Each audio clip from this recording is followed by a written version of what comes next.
জোরে জোরে কর, এরম করলে তো হবে না, সারা রাতেও ফুলবে না। হাওয়া বেরিয়ে যাচ্ছে, দেখ অনেক আওয়াজ আসছে। না, ফুলছে ফুলছে। কালকে সকালে যাবি গুলু, আর এই রাত্রির 12টার সময় এইসব করার দরকার? হ্যাঁ, আমার ঘুমে চোখ ভেঙে যাচ্ছে।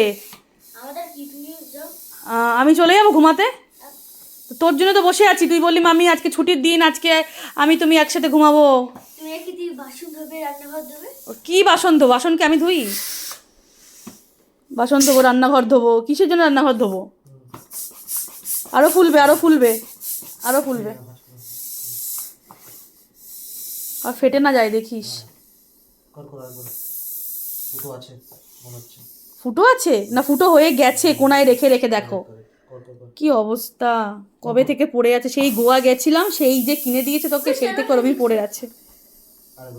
আরেকবার কর, বন্ধ কর, বন্ধ করো, তাড়াতাড়ি বন্ধ করো, বেরিয়ে গেল হাওয়া।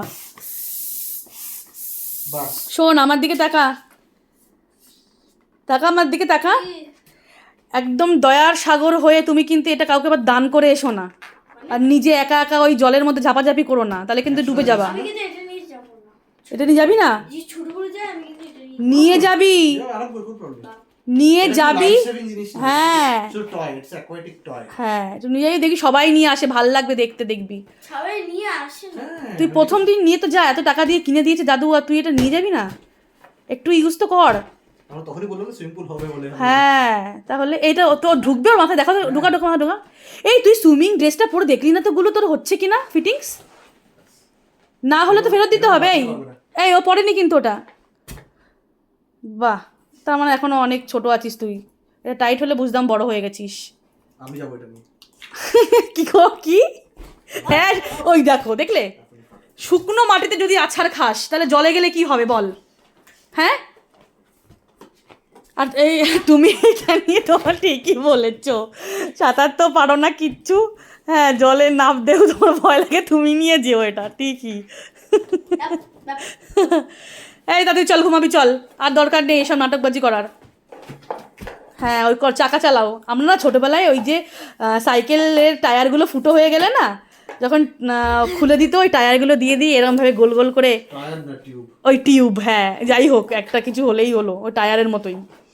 ওটা দিয়ে লাঠি দিয়ে বাড়ি মেরে মেরে চালাতাম গাড়ির মতো, কি মজা লাগতো। তোমরা তো এইসব দেখোই নি। তুমি করেছো, কিন্তু ও তো দেখেনি না এইসব করা যায়। ও তো জানেই না কি আমরা ছুটির সময় টিফিনের সময় 2 টাকা দিয়ে আলু কাবলি কিনে কিনে খেতাম, আমাদের টিফিন ওটাই ছিল। আর ওর জন্যে বার্গার। কি কি? 1 টাকায় 3টে ইডলি? কোথায় পেয়েছো? কোয়েম্বাটুর? না রে বাবা, তাহলে ছোট ছিলাম আমি, সেকেন্ড স্ট্যান্ডার্ড থার্ড স্ট্যান্ডার্ডে আন্দামানে পাওয়া যেত ইডলি। বাবা, আমার স্কুলের ক্যান্টিনে ছিল। ও, সেকেন্ড স্ট্যান্ডার্ডে তখন আসলে বাইরে অত দাম ছিল, বেশি দাম ছিল, স্কুলে তো ক্যান্টিনে সব এই জন্য। হ্যাঁ, কম দামে বাচ্চাদের দিত, বুঝেছি বুঝেছি। আমরা আলু কাবলি খেতাম, 2 টাকা ঝালমুড়ি খেতাম, আর তোর জন্য আমি কি কি না বানিয়ে দিই। হ্যাঁ, সবাই তো ফ্রুটস দিয়ে দিয়ে পাঠিয়ে দেয় স্কুলে, ব্রেকফাস্টে ফ্রুটস খাও, ব্যাস হয়ে গেল। আর লাঞ্চের মধ্যে একটা পরাঠা কিংবা 2টো রুটি বা একটা রুটি একটু সবজি, ব্যাস হয়ে গেল। আর আমি কত কিছু বানিয়ে বানিয়ে দিই।